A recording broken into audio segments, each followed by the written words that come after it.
Sekarang, aku sudah menduduki bangku sekolah kelas 12 di MAN.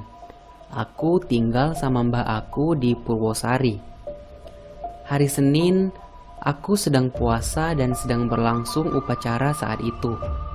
Sekitar jam 2 siang, aku pulang dari sekolah dengan sepeda ontel kesayangan kakek yang seorang Chinese Muslim di daerah kota Kudus.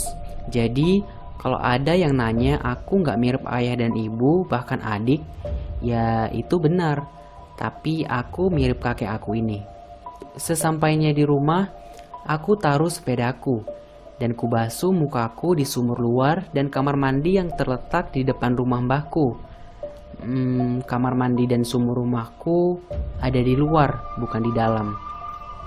Akhirnya aku masuk kamar dan rebahan sambil menunggu azan asar dan sholat. Tapi aku kebablasan sampai isya. Malam itu setelah makan, tiba-tiba ayah telepon. "Mas Bian, assalamualaikum. Besok ikut ayah ke Sunan Muria ya. Ayah mau ngasih kado buat kamu. Selamat ulang tahun ya nak." "Waalaikumsalam warahmatullah. Makasih ya. Mau dikasih kado apa?" Aku merayu ayah. "Ayah mau cerita tentang kehidupan kamu ketika kamu masih di perut ibu dan makan makanan kesukaan kamu." "Wah, siap ya. Makasih banyak." Besoknya aku ulang tahun. Banyak sekali teman-teman aku yang ngucapin. Dan setelah aku pulang sekolah waktu asar, aku balik mengayun sepedaku dengan semangat. Sampai di rumah, terlihat ayah sedang berbincang-bincang dengan mbahku. Dan tidak menunggu waktu lama, kita pergi ke ziarah makam Sunan Muria di Gunung Muria, kota Kudus. Sampai di sana kita agak menjelang maghrib, karena ayah mampir ke tukang bakso pinggir jalan mentraktir aku di momen ulang tahun aku. Singkat cerita, udah selesai ziarah tuh. Kita duduk di gapura di situ. Kan sepi nih kalau malam. Akhirnya ayah cerita semua waktu itu. "Mas, ayah punya cerita waktu kamu kecil dan mungkin ini pelajaran buat hidup kita ke depannya. Ayah gak mau pendam terus-terusan mengingat dia akan memenuhi janjinya nanti. Iya kalau ingat." "Cerita apa toh ya? Ada apa? Siapa itu?" Aku nampak penasaran. Akhirnya ayah cerita semua di situ tentang Mbak Kunti yang mau ngambil aku ketika waktu di kandungan dan sempat diikuti pocong selama 2 tahun. Aku shock waktu itu. Beneran, sumpah. Antara sedih, keingat mama, keingat teteh aku yang sempat ngasuh aku dan takut. Aku takut. Aku sangat takut. "Mas, Mbak Kunti mau nemuin kamu di umur 17 tahun. Aku takut kamu mau diambil, Mas. Makanya ayah ajakin kamu ziarah dan nemenin kamu di momen ulang tahun ini." Aku diam saja. Aku shock. Aku ngelihat ke jalan dengan tatapan kosong. "Tapi gak apa-apa Mas. Sekarang kamu aman dan sekarang kan sama ayah. Jangan takut. Gak ingat itu Mbah Kuntinya. Sekali lagi selamat ulang tahun ya nak." Ayah mencoba tersenyum padaku. Iya ya. Gak kenapa-napa kan ini udah?" Aku mencoba memastikan dan mulai sedikit khawatir. "Iya Mas, gak apa-apa. Ayo pulang, kamu aman kok." Di perjalanan aku masih shock. Karena ya apa keistimewaanku sampai mau diambil sama makhluk seperti itu. Semoga aku gak ngalamin seperti itu lagi. Gak lah, jangan sampai, pikirku di perjalanan menuju rumah mbah. Setelah sampai di rumah, jam 9-an ayah pulang ke Jepara. Aku salim dan bilang terima kasih ke ayah karena udah datang. Akhirnya aku tidur di kamar dengan perasaan senang hati. Tapi ketika aku mau rebahan untuk tidur, ada yang mengetuk jendelaku. Aku mikir, siapa yang mengetuk jendela malam-malam begini? Jelas aku masih ingat suaranya, bukan ketukan dari tangan, tapi dari kepala. Tapi tak lama, ketukan itu berhenti. Sampai mikir, apa ya yang ngetuk tadi barusan? Apa jangan-jangan Tapi aku mengabaikan suara itu dan mencoba terlelap tidur. Alarm berbunyi jam 2.30 dini hari. Aku bangun sholat malam sebentar. Mbak dan Bude masih terlelap. Oh iya, masih ingat kan kamar mandinya itu terletak di mana? Sebelum aku keluar rumah dan melewati ruang tamu, aku sempat melihat sosok bayangan putih duduk di ruang tamu di saat lampu ruang tamu itu mati.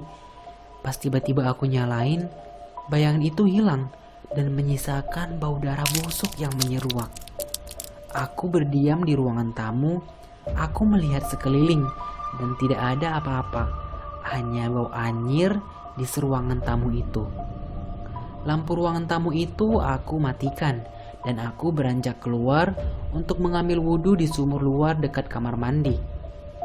Sesampainya di sumur, aku menimba air untuk mengambil wudhu. Dan ini kejadian yang gak akan pernah aku lupakan seumur hidupku. Kalian tahu kan kalau lagi nimba itu fokusnya kemana? Pasti kan muka kita ke bawah. Nah, begitu juga dengan aku. Aku timba itu air. 1 kali timba, aku lihat airnya bersih. 2 kali timba, air tetap bersih. Nah, pas aku timba air yang ketiga, perlahan aku angkat tapi berat sekali. Tapi terdengar suara ember timbaan terkena air sumur, menandakan timbaan air tidak nyangkut. Aku angkat dengan sekuat tenaga, aku tarik lagi sekuat tenagaku. Malam itu, dari bawah sumur, aku melihat sekelibat berwarna putih yang nyangkut di ember tersebut. Aku kira itu plastik tapi ternyata sosok kuntilanak dengan kepalanya yang nyangkut di ember timba, mata yang hitam dan berdarah, badan yang tidak lengkap dan kelihatan tulangnya, dan itu nyangkut di timba air dengan wajahnya mengarah ke aku. Astagfirullah. Aku jatuhkan timba ember itu dan aku pun ikut mundur terjatuh karena kaget melihat sosok kuntilanak tersebut.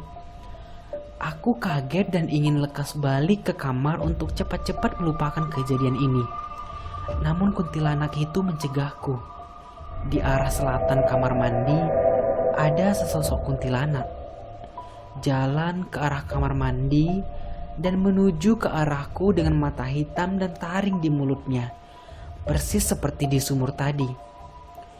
Di belakangnya ada sesosok pocong yang besar sekali dengan muka yang tertutup kapas dan mulut yang menganga. Aku terdiam di tempat itu. Aku melihat 2 sosok yang aku takuti itu muncul ke arahku. Apa yang aku rasakan? Aku gak bisa kemana-mana.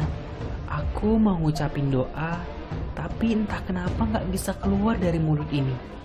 2 sosok itu mulai mendekat dan berhenti sekitar 10 meter dari depan aku. Pocong tersebut berhenti. Namun Mbak Kunti itu makin menuju ke arah aku dengan tatapan yang sangat seram dengan matanya yang hitam. Ketika sudah mulai dekat, aku pejamkan mataku karena takut akan 2 sosok itu. Aku terus kepikiran ibu waktu dulu hamilnya, sampai begitu seram kesurupan yang dialaminya. Astagfirullah, astagfirullah. Tidak hentinya aku melafazkan zikir itu.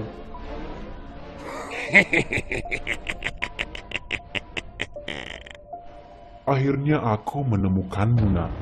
Aku terpaksa membuka mata dan melihat wajah itu persis di depan mukaku. Sekujur tubuhku menegang dan hampir jatuh lagi sebelum aku memegang sumur.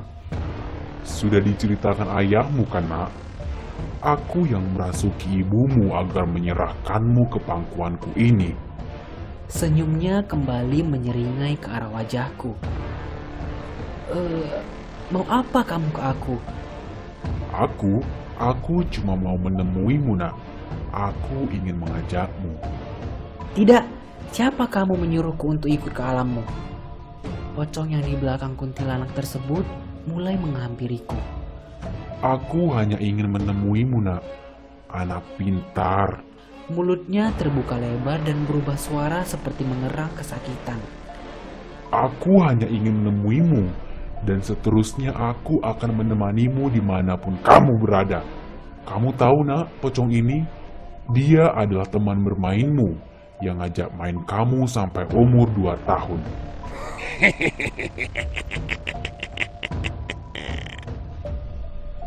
Aku terus berzikir dan melafazkan doa dalam hati.